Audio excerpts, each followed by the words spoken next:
All right, y'all, this is James with Quantum Mechanic. Today I'm going to be talking about Xtool, the company, okay? So specifically, I want to talk about this scanner right here. As you guys know, I'm actually a huge fan of the pocket scanners. These basically hook up to your phone, and you can basically use your phone like a tablet or a screen or whatever. These are really, really fantastic. I've done another video on Scantools. I don't want to beat that dead horse about this one. Full disclosure, was sent to me from Xtool.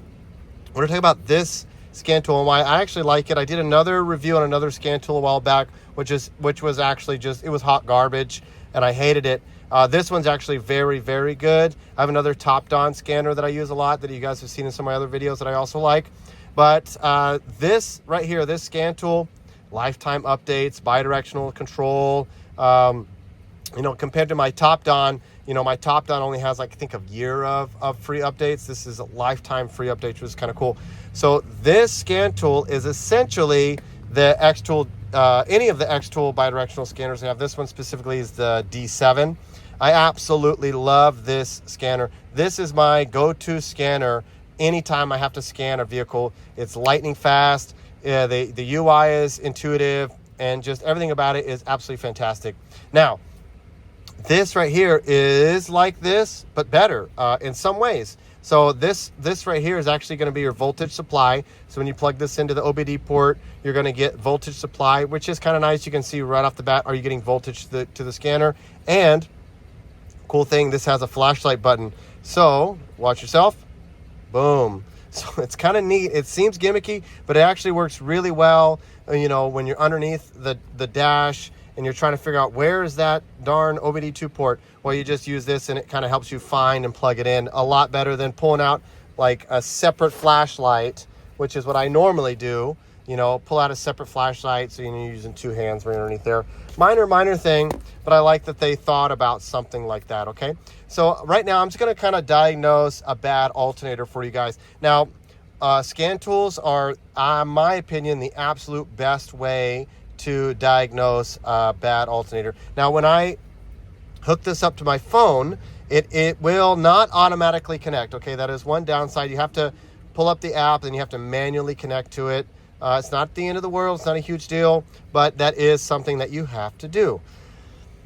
Once you connect, you're going to get this exact screen. Okay, so for ease of video purposes, I'm going to show you guys on this screen, but it's going to be the exact same on one of these. Now, like I've talked about before, why these are fantastic. You can throw these in a backpack or a small work bag. You can throw them in your car, your wife's car, travel car, in the cup holder, whatever. You don't have to think about it. This is really great, like used car salesman, or any kind of mechanic, any kind of do-it-yourselfer, or anybody traveling. It's just a really, really, really great companion to have. They're not that expensive. I want to say they're somewhere around the $100 range. You can get them on sale as well, and you're not paying as much, obviously. But like I said, the Xtool does have lifetime updates, which is one of the reasons why I really like their scanners. So let's go ahead and plug it in. This one's nice, the D7, because the OBD2 port actually charges it as well. So you don't have, if it's dead, which mine is almost always dead, I don't have to worry about charging it before I hook it up to the customer's car. Okay. So the way I use this is I go over here to auto scan, and it'll automatically detect and scan the VIN for me. That's a far sight better. If you hit diagnostic, you'll have to manually select the year, make, and model, and sometimes you have to manually put the VIN in. Now, if that is the case, if sometimes the auto scan doesn't work, especially on cars like 97, 96 to about 98 or 99, sometimes you run into the issue where the auto scan just doesn't work. But in most cases, that's not that the auto scan works. Okay, so this is a basic truck here, so we're going to go to base radio. Now you can go to automatic scan, and that'll scan all of your modules. That's really great for like pre-purchase inspections or just get an overall health check of the vehicle. But like I said, we want to test our alternator. So we're going to come over here, and this is it really, really, really well laid out. I like that you can quickly select 3, 6, 9, 12 different buttons at once. Some of the other scanners I've had, and even on some of the pocket scanners, you have to really scroll through what you're looking for, so it can kind of be not as efficient, right? This is one of the most efficient scanners I've ever had, just because of how quickly it communicates and how well it's laid out. So I really, really, really like that. I'm going to go to powertrain. And this is bidirectional control. So like I said, we can go to actuation test, and we can actually start cutting off solenoids. We could turn on and off the fuel pump. We can do all different kinds of things. That's not the purpose of this video.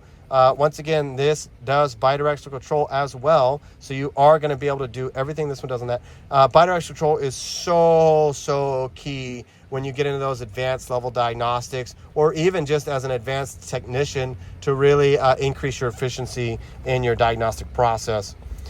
So we're not going to do any of that. I just want to show you guys how to diagnose, excuse me. I just want to show you guys how to diagnose a bad alternator, okay? So first I got to find it. Sometimes you'll get the live data and it's broken apart in sections. So instead of having like 400 different datas, you'll only have like, 30 or 40 of these different ones. So we're going to scroll down until we find our voltage, battery voltage, or ignition voltage. Sometimes it won't be on the very first one. Sometimes it'll be on, so here we go, on the second one, but this is what I want to see right here. So what I want to see on my, and then look how easy this is to graph out, right? You can really expand it. If I wanted to, I can add something to the effect of minimum and maximum values. So let's go ahead and set our minimum value to 13.5. Once again, you can do this on the phone the exact same way. So we'll set minimum and maximum values. Hit OK. So now I'm going to have these red bars here. And if I go outside of that, this is going to start alarming on me and giving me an issue, telling me that there's an issue. So I already know that this has a bad alternator, but we're going to walk it through you in full time. So what you might normally do to diagnose an alternator is hook up your multimeter leads to the battery, or even across the alternator directly at idle, and you might see, hey, I want to be between 13.5 and 14.5 volts. 13.7, that's A-OK. And you'll say that's a good alternator. But watch what happens when I turn the brights on.